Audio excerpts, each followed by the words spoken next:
So, ito na po guys yung ating finished product, yung ating chicharon bituka ng baboy. Ayan po, adobo. Ayan po, adobo natin guys. Ayan. Ayan na po. So, napakasarap po ng ating adobong chicharong baboy bituka. Ayan po.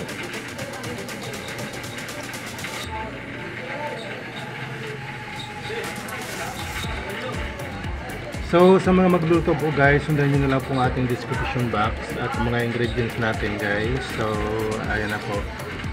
Thank you po sa mga manunood at saka sa magsusubaybay sa ating channel, sa ating mga upload. Maraming salamat po guys. Thank you so much.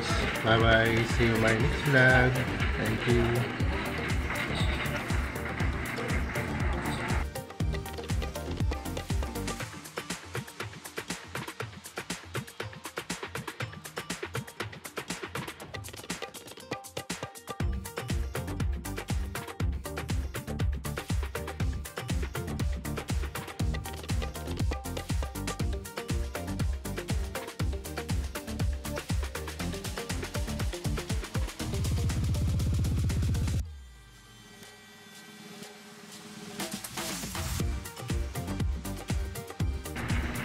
Hello, good morning, good morning. Ayan po, magluluto tayo ng adobong bituka ng baboy.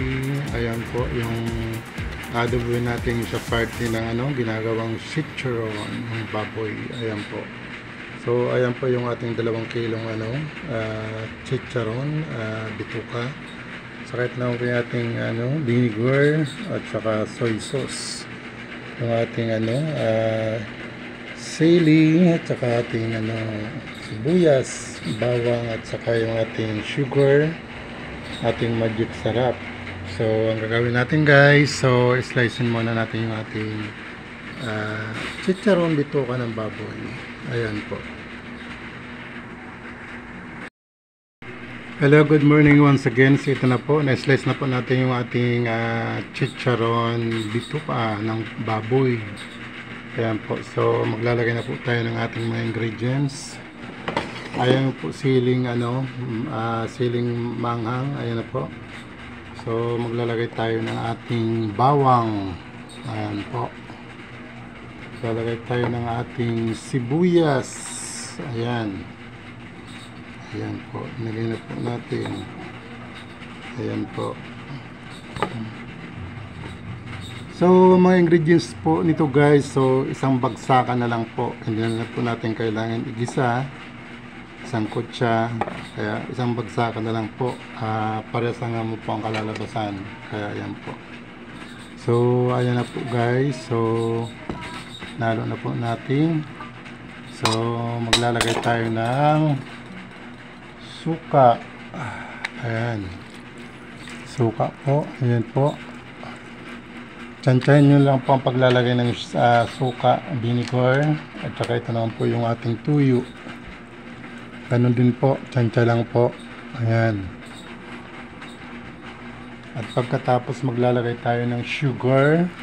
So mga 2 tablespoon. Ayan po. Sugar natin. Ayan, so titimpla naman natin yan mamaya. At maglalagay tayo ng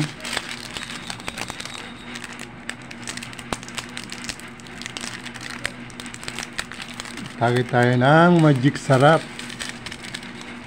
Ayan. Ayan po. Tantsa lang po at ang kalalabasan nyo parang adobo na rin po. Ayan po. Okay. So halo-haloin po natin siya guys. Ayan.